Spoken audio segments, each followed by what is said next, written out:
At that point, I was tasked with channel marketing. So I was the head of channel marketing for the Western Hemisphere for this, large division of a very large company. And at that point, that's where everything really kind of took off for me in an entrepreneurial sense, for a small business, kind of mid-sized business sense, because as that, I was kind of tasked with growing our product base, growing our market penetration based upon strategic partnerships. So being, kind of creative on where else we can go, how we can maximize existing resources. But also is that I was charged with improving the individual businesses of about 6,000 independent dealers across North and South America. So, that's a lot of small businesses. This is Experts Unleashed, revealing how professionals and entrepreneurs transform experience into income while positively impacting the world. For years, Joel Irway has helped entrepreneurs develop and launch their expert-based businesses, growing them beyond 6 and even 7 figures a year. Now, a professional expert serves their community through paid training, education, or service. This podcast will help you design and execute your plan to become a 6 or 7 figure expert without a massive team. To get more information or apply now, visit theperfectexpert.com. Let's get started. All right, we are officially live. So welcome everybody to another episode of Experts Unleashed. I'm super excited, super honored, and I cannot wait for the interview in which we're about to kick off. Today, we have a very special guest, Jake Ulkus. Jake is an awesome friend of mine. We've been working together for about, a few months now.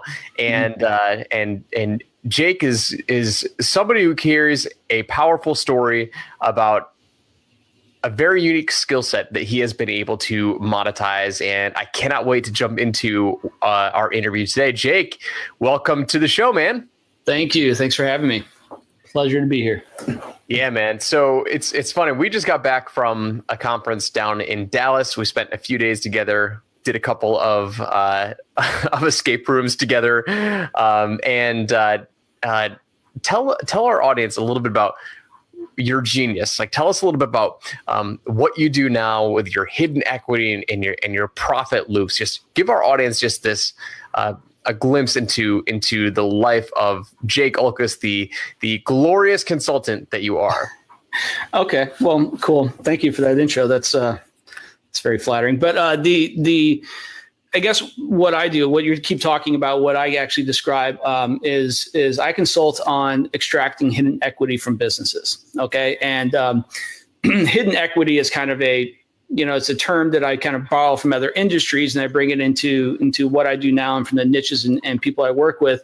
But the whole idea behind hidden equity is that pretty much if you've been in business for any amount of time, at least a year, and you have sales data, you have customer data, any kind of historical data or branding or anything within your industry, within your addressable market, you have hidden equity. And that is things on the outside of your initial kind of like initial and prime focus. And what I tend to find is that most organizations, when they're trying to generate revenue and grow, they keep going down the same path that got them to where they are now. And they keep trying to add more and more and more into that linear path. But on the outside, they're actually passing a lot of opportunity, these adjacent opportunities, adjacent kind of revenue streams that can be built around, congruent offerings, strategic partnerships, expansion growth of services and products. And that's what I call hidden equity. And it's, break it all down. It's pretty simple, but it's, like you say all the time, it's hard to see the label from inside the bottle, the expert's curse that you talk about. But so it's really kind of simple, but it's amazing that, the amount of revenue and opportunity that people pass up. So I simply just kind of shine a light on those opportunities and then help kind of, devise strategies that are cost effective, that don't add complexity, definitely don't add expense to the business. But these strategies then are kind of set in stone to extract and cash in on those adjacent revenue streams. And most of the time, I mean, it's all bottom line growth. So it's kind of like, it's like free money, it's pretty cool. But yeah, so that's what I do. So I don't focus on top line. I focus on adjacent and bottom line. So, yeah. Yeah, I mean, I remember when we were kind of brainstorming this, and because Jake is one of like the smartest guys that I've ever met, and he came to our workshop in Lewiston in June, and he'd stand up and he would just talk about all of these incredible things that he's done, like taking a brand from zero, taking a new revenue stream for an existing brand from $0 to $16 million, and like that's just like the tip of the iceberg. Right. So he stands up and he's talking and and you can tell like his intelligence level is like 10 times higher than anybody else in the room. But like when we finally got this dialed in, we're like, listen, Jake, like you help people grow their business without any additional marketing. From a simplistic standpoint, that was like kind of the basis of our hook and our catch. He's like, yeah, I guess I do. And like as soon as you nailed that, like you got tons of people to raise their hand and like now they're, you're working with them. And Yep. Tell us a little bit about like your target customer, like your ideal client that you work with, you work with now, because it took us a while to kind of, to massage this and we're still working on it together. But like, who is that ideal person that you're working with now that can get the biggest bang for their buck? The biggest bang for a buck is someone, like I said, someone who has an existing business. Coming right out of the gates, building something new is not, it's a little bit more difficult. Like I said, you don't have that kind of historic and hidden equity to pull from. So it's typically someone who's been in business for a little bit, range anywhere, work with people from, $500,000 and above. Now I'm kind of looking at really kind of digging in at anywhere from 2 million to 10 million, 2 million to 15 million. But it's really, I was talking with a gentleman the other day who's hitting about 750,000 for the year. And I mean, plain as sight, he had at least another $500,000 to possibly $1 million in basically expansion offers and hidden equity within his business. So, but again, he's been doing this for 3-4 years, I guess. So if I look at that and say someone who's actually really good at their business, has been in business for a year, 3 years, 5 years, and are not able to see a clear path to actually exponentially growing their business, that's really what I look for, those kind of slow to no growth businesses and people that are kind of, starting to kind of recognize kind of this pattern of slow to no growth. Maybe they're going backwards. Maybe they haven't changed their approach from, what got them here is not going to get them there. So, it comes down to the point where you can't really tell someone, you can offer to look at their business and help them kind of find that kind of money, but they have to be in a position where they're starting to feel that pain a little bit. They have to recognize that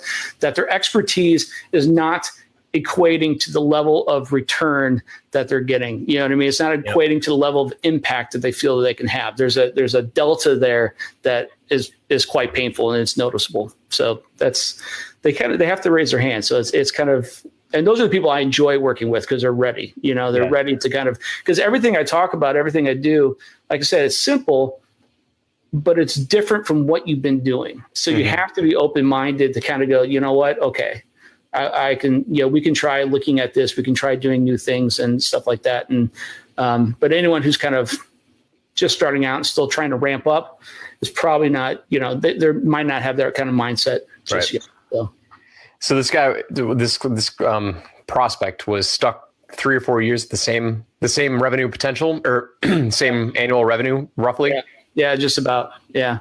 And I mean, he was really good. I mean, and it was all about, his whole thing is, and I hear it all the time, is that he's been kind of beating his head against the wall, trying to find, should I launch a course? Should I, how much money should I spend on Facebook advertising? How much, should I try SEO? Should I try all this stuff? And it's just kind of that same, what people just, that channel A, that first go-to that they run down that does not actually, it doesn't match the value and equity that they already have within their within their addressable market. It's just not utilizing it correctly. So it's kind of saying, no, you're going to fail at that. Or if you actually do, get a return, the margins are going to be nothing because you're going to spend a lot of money trying to find that sweet spot.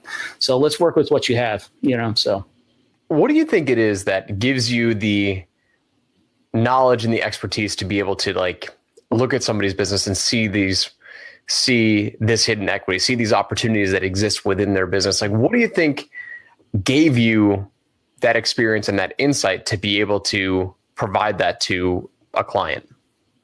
Well, that's something that's actually, I've been able to actually think about a little deeper over the past year. I think, I have 16 years, doing this, and it always hasn't been identified as this. It's always been in different forms. But I think in the past year, especially in the past 6 or so months, I've kind of really recognized exactly what that is. What was I really providing, even through my back end corporate life, working with brands and working with organizations. But that's kind of always, that's always the path I kind of took, even when it wasn't really my job, which is part of the reason why I didn't fit into the corporate life, because I was always just kind of doing whatever instead of what they wanted me to do. But I don't know. I've always just kind of had the ability to kind of, I guess, float up above and kind of look at things at a higher level and see different avenues that maybe, people that are so entwined with hard-nosed strategy and approaches and what's sound. And, this is our goal. This is our 5-year goal. That's all we're doing, instead of looking at all these different turns and twists in order to get there. I don't know. I've always had kind of the creative ability. I mean, I don't know. So it's kind of where I excelled at. And I think now I'm being rewarded for it, where in my past life, it was kind of, it was kind of shunned in some of the areas because it was outside of my, my purpose within that organization. But it's I don't know. It's always been fun for me. I don't know. I always just liked it. So, yeah. Can you give us an example, right? So hidden equity, for somebody who hasn't experienced it, can be very cloudy, can be very mystical. Like, what is an example of where you knocked it out of the park? Like, somebody came to you, they were struggling, like, I just don't, I have no idea what I'm doing. I'm stuck at this revenue, level for the past 2 years. And then you worked with them and you knocked it out of the park. Give us an example of how you helped somebody uncover hidden equity. Okay. So, I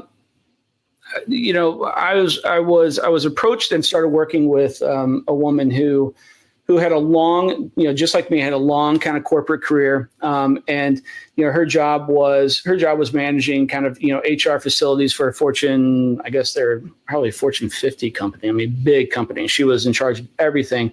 But what she really got good at is actually, HR is kind of lots of different, avenues to that. And pretty much at that level, your job is about, helping people with their, benefits, and then letting people go. You know what I mean? It's kind of, it's a little bit different, especially in the corporate life. So, but what she really got good at was actually seeing kind of the stepping stones that people need in order to excel within organizations of that size. Okay. So she started kind of seeing the pattern. She'd been there long enough. She's seen people come up from the beginning all the way up to executive rings and C-suite levels, and heads of different kind of divisions within this large corporation. So she really got good at identifying what those trigger points were, what those event points were, in order to kind of, let them kind of, plan this high level potential career. So when she actually, at one point, her job was to fire herself within that organization. So she left the organization, and then she started working in just HR. And it was kind of like, recruiting and this and that. And she was doing okay. She was developing a business and everything. But when she kind of came to me, I started looking at, really kind of what her power was and what the equity she held. One is she had a massive, massive network of people that now had moved on and been executives in different companies, people in middle like management, people that are moving up to the top rings, like, directors and VPs of these large organizations, all the way down to new, kind of emerging startups.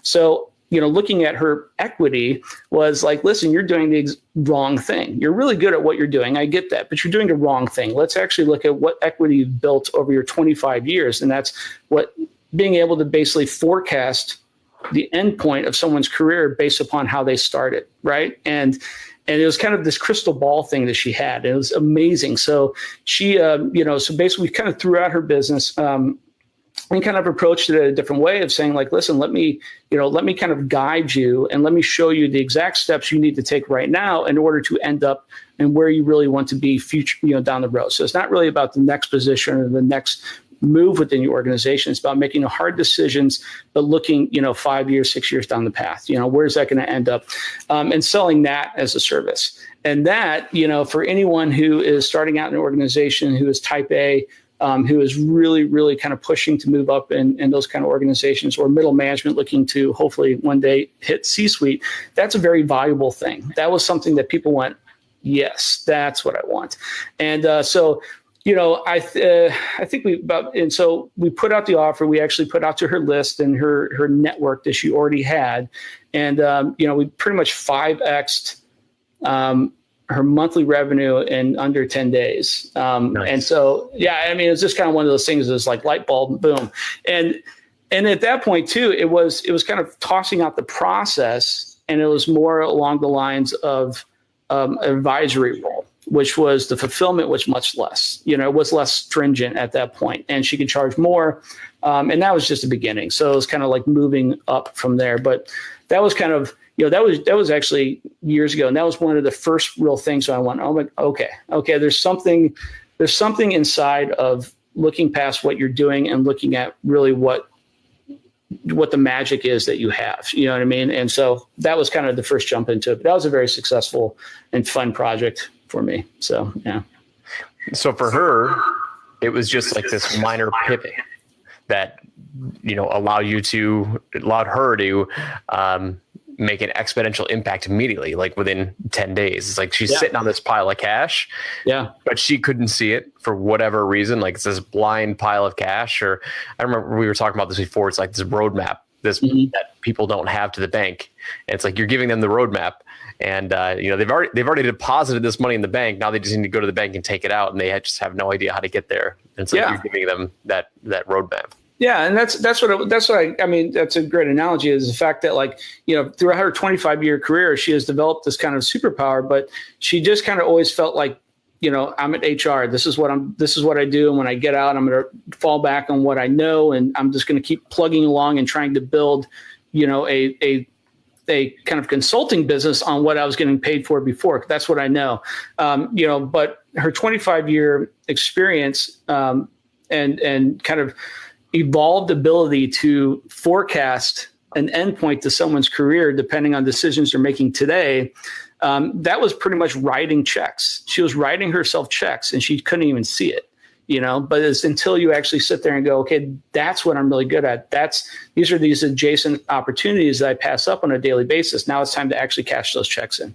And so that's kind of a prime example of where I was able to take her. And again, it's simple. It's kind of like, wait, what do you do? Let's talk about really what you do, And then once we said it, it was just kind of like, boom, light bulb. That's it. Let's roll. And it was very quick, So for the average person who has been in business a couple of years, right, has possibly built up some form of equity, right? How can they take a look inside of their business right now, just on their own, like without talking to you, like just kind of think about like, what are the potential assets that, and I'm not trying to get you to reveal your secret sauce, but like just getting them to reflect internally. It's like, because I think what you're saying is you really need somebody to kind of look at it with you to help you validate whether or not this equity actually exists, but like to help get their gears spinning inside their mind. Like, what are some of the things that could possibly be considered as assets that are not cashed in? The first place I look to is clients, and clients as an asset, right? Existing clients. So I look at ROA, like return on assets. And that's like one of the first things I look at is like, what's your net income divided by number of assets? If we're calling clients an asset, I want to know exactly what are your netting per client. And then we basically do you kind of just overlay and say, it's almost as simple and it's almost as kind of abstract of saying, am I happy with that number? And most of the time the answer is no, you're not. And sometimes it can be really depressing to see what that number actually is. If you have other kind of assets, if you're kind of a business and, you definitely have different assets, I mean, the number can be really depressing. But I look, ROA, like return on assets is a big thing for me, because that's where I start. I mean, it's really kind of, it's not, your sales, it's actually the return. So again, like if you're doing a lot of top line revenue and top line marketing initiatives and stuff like that, the number just shrinks.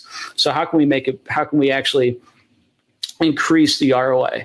And it's not by investing more, because that's just horizontal. You're just kind of trading up. You're moving your bookends further down that spectrum. You're never actually expanding, the length of that spectrum between, return and investment. So it's really kind of focusing on that number. So, I mean, that's kind of the first thing I look at. I also look at kind of return on energy. So like effective hourly rates, right? So, you could put R in front of anything and sound really smart, but it's like return on efforts, return on energy. So it's again, there's one thing about, kind of, and I kind of wrote something about this morning. I read something last night and it kind of just, my brain's been going about it, but it's about, new net growth for your business, and return on energy is a big thing, because new net growth, if you're constantly trying to add more on top and constantly trying to go out and get, pay for leads and build that, new people coming into your business, it takes a lot of time, expense, and energy. It's stressful, right? I mean, we're talking about constantly hitting a refresh button and see what your numbers are, worrying about it. Do I invest more? Do I bring it back or whatever? And that's an abstract number as well. It's kind of hard it's kind of something you have to bring internally, but yeah, what's the ROE? What's the return on energy that you're receiving? And are you happy with it? And most likely the answer is no, so it's those kind of things that I really kind of look at, but you have to kind of talk through them, and you have to kind of know, where are the standards, where are the acceptable standards per business owner, per business, per industry, that is going to be a happy answer for that. Mm-hmm. And so it changes, but that's why, again, instead of new net, I look at expansion, because mm-hmm. expansion, that return on energy, the return on effort goes way up, the ROA, the return on assets go way up.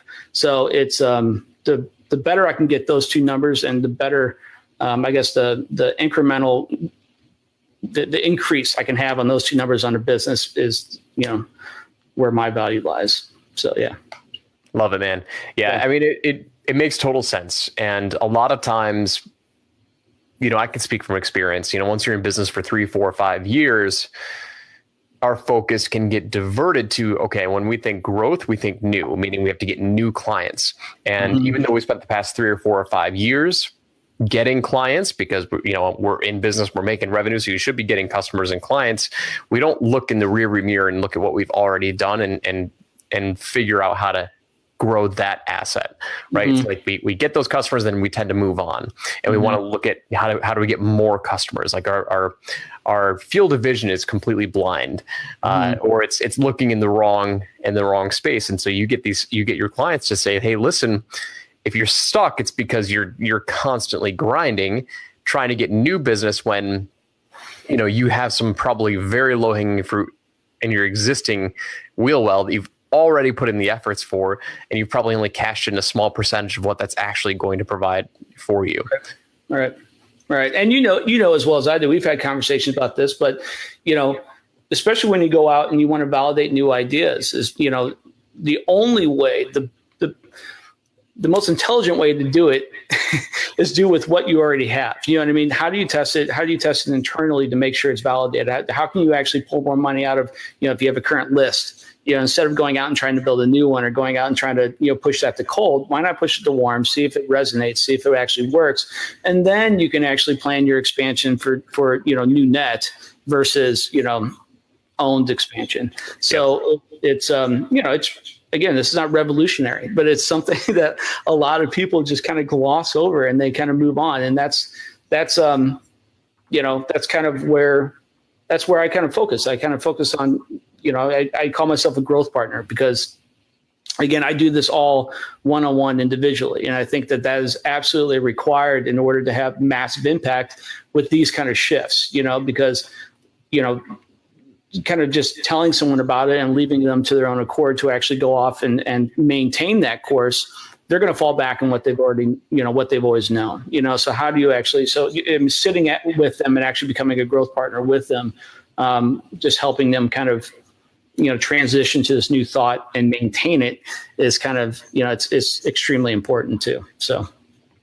Awesome, dude. Yeah. Well, what I want to do now is I want to kick it back into the rewind section, okay. Right? So this show focuses on how experts create and spot opportunities and seize opportunities, right? So you're in an awesome position right now. You're helping your clients spot hidden equity, but like, take us back to what really led you, like what were the big events that happened in your life to get to where you are today in terms of entrepreneurial career, right? Yeah. So this could be, when did you, and maybe we don't go all the way back to when you were a kid, because I don't know when you wanted to first become an entrepreneur, but like, what were some of those major milestones that hit that allowed you to pivot from where you were to where you are today? Yeah.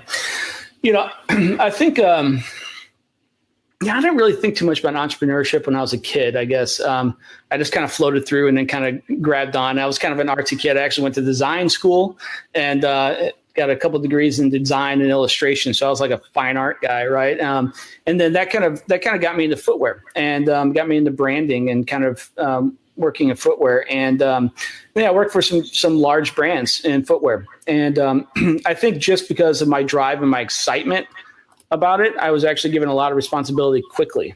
So, being 23 years old and pretty much in Southeast Asia for 6 months at a time, setting up, factories for manufacturing and working out of London and working on all these different brands and stuff like that. I was in charge of pretty much growth and market penetration and design for these footwear brands. And that kind of autonomy actually allowed me to actually treat it like an entrepreneurial, endeavor.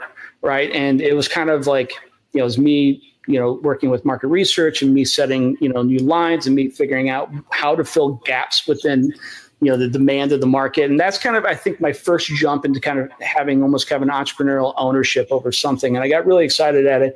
That was kind of at the moment where I was tasked at basically rebuilding a dead brand with zero budgeting and zero expenses. When was this ballpark? I was 25, 26. So that's 2005, 2006, maybe. I don't even know. I have to do the math.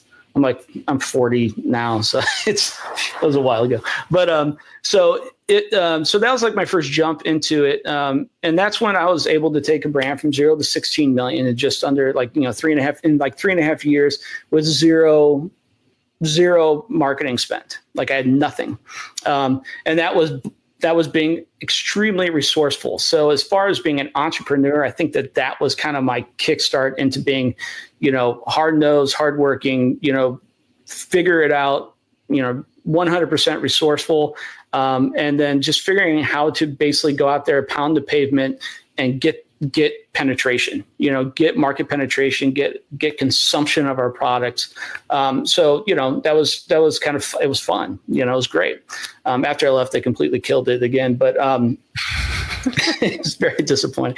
But and then after that, I tried my hand at some different stuff, got into real estate, kind of moved around. I had once I got married and stuff like that, the spending 6 months out of the year out of the country was unacceptable. So I had to go off and do other things. And then I got into corporate, and my job in corporate was channel marketing. So I led the Western Hemisphere channel marketing for a multi-billion-dollar organization.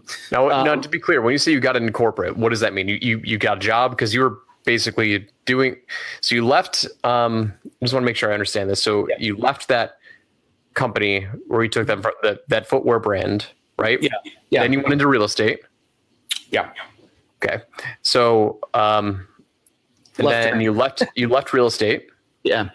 How long were you in real estate for? Not long. Year and a half, maybe. Year and a half.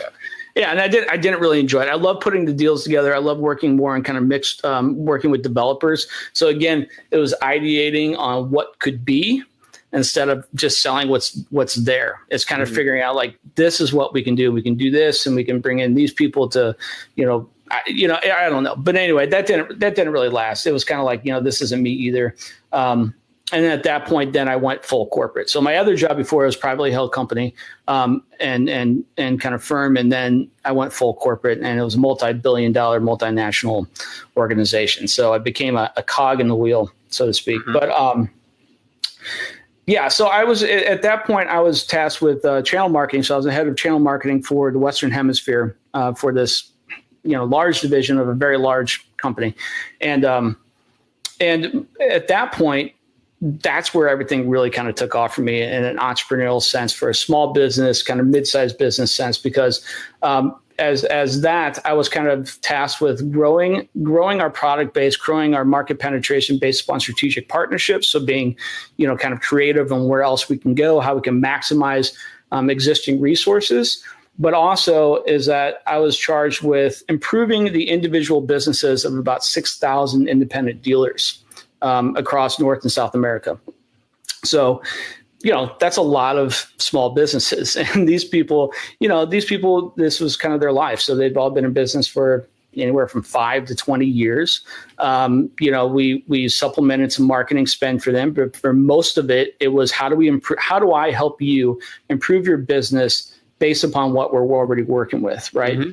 Geographic location, product mix, product offering, what works for your customer base within that geographic location. And then, bundling to everything. How are you going to go off and get people in the door and then get them to come back again and again and again? So that was, I mean, for anyone in our kind of business, I mean, that is kind of the root of what we do as consultants, right? How do we help you improve your business? Not only improve it now, but make sure it's sustainable and growth oriented, so that was kind of my first jump into it. And I did that for, years and years, and until finally I realized that, I'm not right for corporate. I loved that aspect of it. I just didn't like that aspect of it. So we parted ways. I went my own way, and I started an agency at that point. And how long were you with corporate? Gosh, I was only there for maybe 4 or 5 years in that position. 4 years, maybe 4.5. Yeah. And then into. Did you like working with the small businesses, the 6,000 dealers? Like, did you enjoy that piece? I did. And actually part of the best part of that job is when we do the conferences. So I would do quarterly kind of conferences around the United States or wherever, invite anyone who wanted to come in. So I got to actually, stand up, and I got to present and talk about new ideas and new initiatives and hear what they're dealing with, and actually go to dinner with them and sit at these little round tables and really kind of dig into where they thought the market was going. Yeah. Seat at the table. I mean, that's my thing, shoulder to shoulder, like how can I help you actually help you right now instead of throwing a blanket thing. And so I really, really did enjoy that. The people were great. Relationships were great. Getting to know them at that level is kind of really what fulfilled me, the most, and so when I left there, I actually started an agency, and the agency was good. It was fun. It was good. We worked on consumer products and branding for national known products. Some very large products of stuff that you would recognize absolutely. But then I realized quickly that that wasn't as fulfilling for me either, because I was just actually a separate arm of the same kind of corporate machine that I was trying to get away. Well, why did you just what sparked the idea for an agency? Right, you're in corporate for 4 to 5 years. Like, where did that idea come from?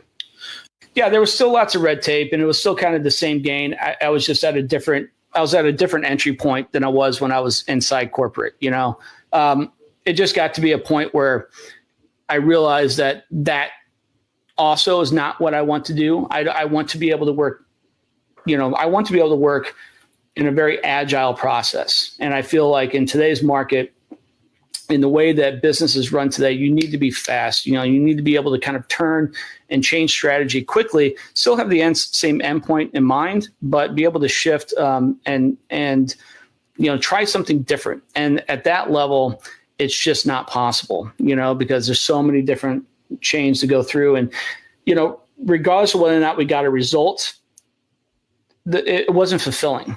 I didn't like that process. And it took me a while to kind of, realize again that, I throughout my historic career, like I started kind of piecing together what I didn't want to do. And that was almost more powerful than what I wanted to do. And so when I got to the point and I said, I can't do this anymore, and I sold the agency, it was, I'm going out on my own and I'm doing it exactly the way that I want to do it, with nothing that I don't want. And, that's the idea. It doesn't always work out that way. There are things that you don't want to pop up, but at least at this point with this level, and my ability to be completely agile, it's me kind of running that process. So it's what I want to do. It's where I want to be. And, it just keeps evolving. Like I said, over the past 6 months, it's just gotten better. I've gotten clearer and I've gotten more detailed and dialed in on exactly what that power is and where I want to be and how I want to provide value. So it's been a long and twisting road, but I wouldn't give back any of it, tell you the truth. So yeah. So you decided, going through the entrepreneurial roller coaster is, something that everybody goes through. And quite honestly, finding what you want is, you already mentioned it. It's really finding what you don't want. It's identifying what you don't want, which is more important than what you do want, right? Because we can be attracted by all these shiny objects, big money numbers, big revenue numbers, but with an agency, you can get huge revenue numbers, but you can become a slave to your clients and really just be a high paid employee. Yep. Not speaking from personal experience or anything, but absolutely true. It's kind of funny is that when I was in corporate, I hated the fact that my day and my creativity and my ability to act quickly was pretty much shut down by, an executive or or whatever at that point, or just an executive order, a strategic plan that was put in place without any kind of capability to move in a different direction. At an agency level, I had that same kind of, creative shutdown and everything was shut down, but now it was done by a brand manager or someone at a much lower level. I'm like, wait, this doesn't make sense. I kind of went backwards into what I really wanted to do. So, I just wasn't happy doing it, but yeah, it's true. You become a slave to whoever you allow to put you in that position. And, but it's also around, business of design, and this business that I've started now, this business I do now, it's designed to not let that happen. Mm-hmm. So explain how that works then. How is this now designed to not let that happen? I mean, it's you work how you want to work. I mean, you got to have that mentality. It's you have you have your no-goes, you have your bumpers, you have your non-negotiables. I mean, you were talking about, non-negotiables last week, when we were in Dallas, and you just have those. I was approached by, I actually, I've kind of had the rule that I don't really look for business locally. Okay. And partly the reason why I don't want to do that is because when you actually have that kind of that proximity base around your relationship, the expectations change and expand beyond just results, right? How long can you come and sit at the table and sit in this meeting with me? How many times are you going to come to the office? Can you come and do this? Stuff that doesn't really actually move the needle towards result. It just makes everyone feel like they're actually getting something done. Mm-hmm. And so that kind of thing is something I kind of stop. I was approached by a company here in St. Louis where I live, and they said, when can you come in and talk to us? It's well, that's not going to happen. I'm not coming in and talking to you. They go, oh, well, okay, that's unusual. They're like, so, can you send us a resume? I was like, I don't do resumes, mm-hmm. and basically they're like, well, I don't know if this is going to work. I was like, well, that's too bad, but I'm going to do it the way that I want to do it. And, yep. and it's not based on time wasted sitting at a table. It's not based on resumes. It's not based on any of that stuff. And it's not pitching, and it's not any of that. So it's, it's an important thing. And, to have your non-negotiables and just have that be a part of the business you're building. And that's saved me. It can be scary sometimes to actually say no based on those non-negotiables, but in the long run, it's just going to be a happier day. It's going to be a happier day. So I have 3 kids. So experience and spending time with my kids is absolutely top of importance to me, and my wife, of course. So, every day at 4:00, I'm done and I'm off doing soccer, or whatever. And I don't even think about work until maybe like 9:30 at night. If there's something to be done, that's not going to happen. So it's just what I put as importance. Yeah. And, it's the beauty with being a consultant is when you are framed properly, they're buying a result. They're not buying your time. And some companies don't get it. Right. And I think the target avatar that you're going after right now, 2 to 10 million, you escape that corporate lifestyle. You escape those big corporate companies who are, that's what they're used to. They're used to having hundreds of employees, and their mentality is, dollars per hour. Why are you not in the office? Why can't I see you? Right. That whole mentality. And so it's been fun to watch this whole process for you evolve just over the past couple of, short months.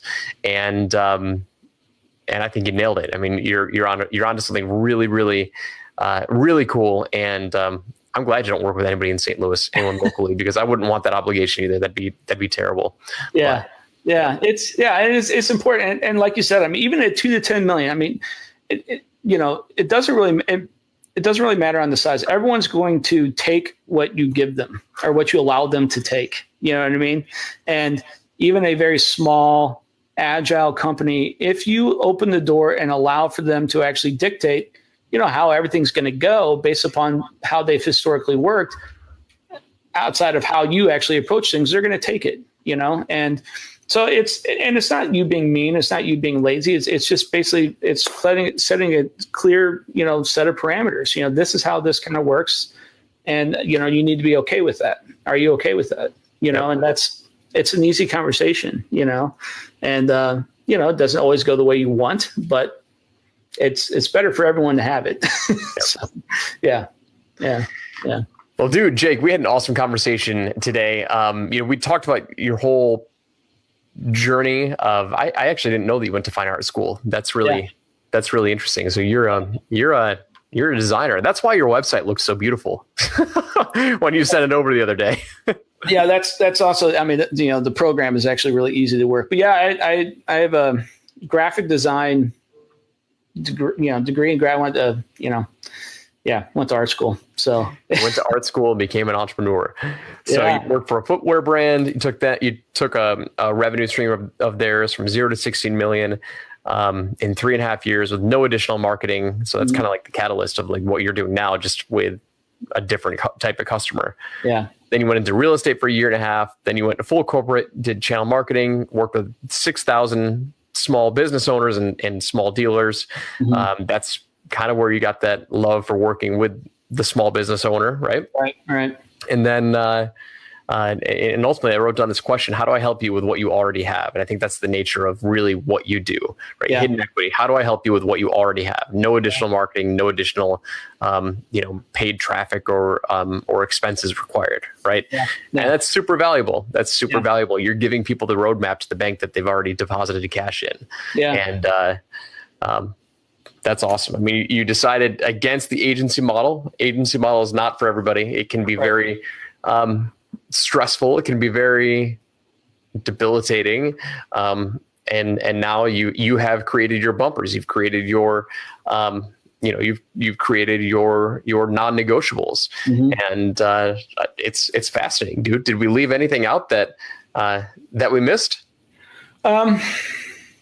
No, I don't think so. I mean, that's pretty much my history. I mean, it's like you said, it's I think again, it's looking at, we call it shiny objects. We call it, all that stuff. But again, I just want people to understand exactly what they have. And I say everyone has it, and I work with, I like working with specific people, but honestly, every single business has the ability to expand their ROA, has the ability to actually create completely new revenue streams, double their business, without always worrying about how they're going to net new. And net new is good. I mean, don't get me wrong. You have to be out there talking, you have to be bringing new people in, but, it's just the expansion model of business it's how you grow those roots. I mean, you're a lawn guy. you got to be able to grow the grass high, to grow the root, the roots deep. You know what I mean? And it just makes for a healthier, long, basically healthier, more stable and durable lawn. I mean, it's that's how it is. I mean, it's just imperative. It's imperative to build a sustainable, growth-minded, and future-proofed business, something to dominate the market with. So that's kind of what I always just try to get into people's heads. Stop searching for new and let's build on what you have. So, yeah. I love it, dude. Yeah, dude. So where can people connect with you, Jake? Where can they go find you? Where can they reach out to you? Yeah, I mean, like I said, I don't have a course, I don't have a system, I don't have anything like that. So I think the best way to reach me is to go to my website, just Jake Ulkus, that's ULKUS.com. At that point, I have some case studies up, I have a video case study, but then you can message me. I like Messenger, or find me on Facebook and hit me up on Messenger. I love Messenger. It's how I pretty much operate all day long. So, and it's not anything in automation. So you'll talk to me, like I said, I'm shoulder to shoulder. So I will personally talk to you. Yeah. But yeah, no, Messenger is probably the best way for Facebook or just via my website. So. Love it, dude. Jake, it's a pleasure as always connecting with you. If you are struggling right now and you've got a business that's been running for a year, 2 years, 3 years, and you're tired of looking at all those, those programs that are out there, you're buying, advertising courses or whatever you're doing. If you're stagnant, if you're stuck, and you want to work with somebody one-on-one, not their assistant, not some coach, right? If you want somebody to sit at the table with you, highly recommend that you talk to Jake. Get on the phone with him and just see if there's an opportunity for him to find literally free money inside of your business. He's one of the smartest guys that I have ever met. And quite honestly, we worked together because he was just too smart and he couldn't explain what he actually does. But what he does is so freaking powerful that it gets me excited every time I talk about it. So go hit him up, jakeulkus.com, and we'll obviously drop links in the show notes and on the website. So Jake, thanks again. And for everyone listening right now, thanks for tuning in, and we will see you on the next episode. See ya. Thanks for listening to this episode of Experts Unleashed. If you're looking for new and innovative ways to design and execute your plan to become a 6 or 7 figure expert without the massive team, apply now at theperfectexpert.com.